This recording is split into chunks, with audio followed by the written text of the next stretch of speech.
How's it going? So here is my second new headset. This is the Bose A20. You guys saw part of my Lightspeed box opening. I already opened the box. I took a couple videos earlier, but unfortunately I had the angle of the camera uh, wrong. It was a head mount and it was angled a little too high. So um, this is it. Why did I pick up this one? When I flew my last long cross country with the Lightspeed Zulu 2, the clamping force after 3.5 hours started hurting my jaw. I have TMJ, so that clamping force, as little as it actually is, was more than my TMJ and my jaw could handle. I did borrow my instructor's set of A20s, and it had less clamping force. I could feel it right away. Yet it had less clamping force, so hopefully these will be okay in that department. I want to spend a lot of time doing cross countries, and I can't have a lot of clamping force and a headache and or TMJ issues with my jaw at the end of every flight. Um, what I like about the Lightspeed, to recap, the fit and finish of the Lightspeed is phenomenal. The metal, the magnesium, the ear cups, just everything about it. The hidden wires are great.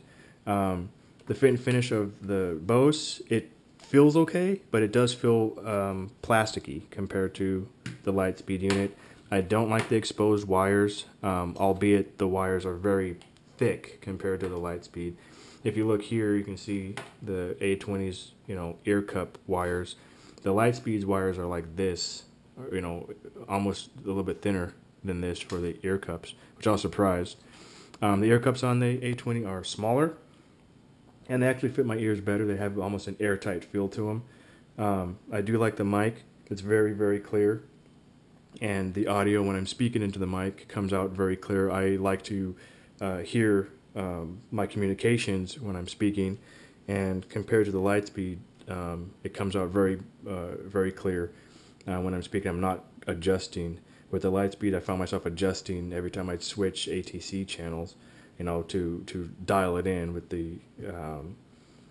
these, I didn't have to adjust. I'd switch to a different ATC frequency, or they'd hand me off, and I could just speak, and it was fine. Fit and finish. So we'll look at the controller here. Hopefully this is coming out okay. It's decent. Like I said, the fit and finish of the Lightspeed was really good, but you can see here it's very tight, the plastic, and it gets loose out here wider. So if I actually squeeze this bottom section, I can see the bottom close. So one would think for $1,000 you shouldn't have that kind of play. Now this doesn't actually come off or move or whatever. This is part of the unit, but you can see that gap in that play is something a little disconcerting, something to watch. On the same note, you can see on the other side here a rather large gap where you can actually see the shine of the Energizer batteries, the silver, in this big gap. I can actually put my nail in here. That's quite a large gap. You can see I squeeze that closed. Compared to the other side, you can see there's no gap. And this isn't an issue with me, not being able to close it right. I've done everything I can to try to squeeze it tight, but it just doesn't seem to close. And you can see it's kind of a little bit of a gap. It functions okay. There's no issues there, but it is something I'm going to watch because, again, you pay over $1,000 for something, you expect the fit and finish to be superb.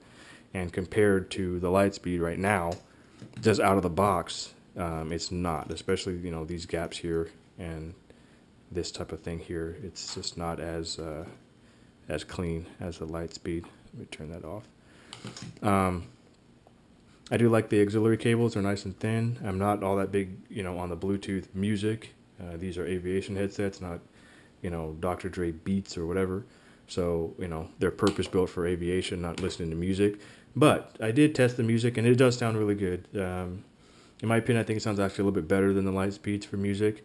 I didn't use the Lightspeed cable. I used the Bluetooth, so that may be the issue because Bluetooth compared to a direct cable is always going to be subpar. A direct cable connection is always going to sound better. This cable is really thick compared to the Lightspeed. The Lightspeed's relatively thin, almost standard headset thickness, but this here is really, really thick, which I like. Only thing I don't like about it is it's not as pliable.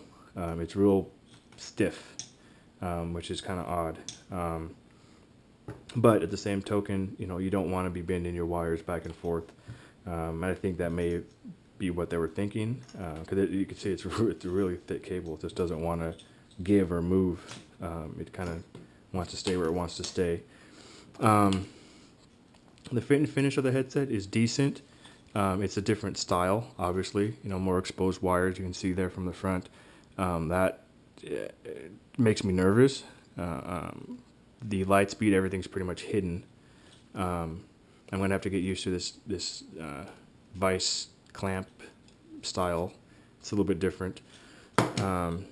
So I'm gonna go out tomorrow and take them for a flight, and hopefully they hold up to the expectations and all the hype. So this is what I'm going to do. I use the light speeds and I like them. The fit and finish quality is superb.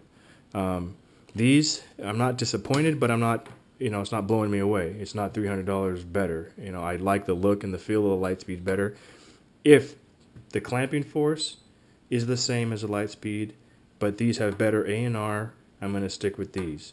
If the clamping force is less than the light speed, but these have less A&R, I'm actually just going to go back to the light speed and deal with the clamping force and hope I get used to it. If these are obviously in both, you know, better than the light speed in both clamping and A&R, then I'm obviously going to keep these. I'm probably, to be honest, might just pick up another set of light speeds just to have them as a backup. If I'm doing like a long trip, I might use these. If I'm doing a short trip, I'll use the light speeds. Again, 3.5 hours is pretty long for any headset. You know, save a clarity aloft, you know, we're just putting in earbuds. But if you're using a standard headset like this, you know, you don't want to have a lot of vice grip on your head. I'm coming from a really generic student cheap, you know, soft comm that was in the airplane already. So these are my first headset I've actually bought. Excuse me, these are the second headset that I bought. I have the light speeds from my other video. So hopefully these hold up, and I'll let you know tomorrow.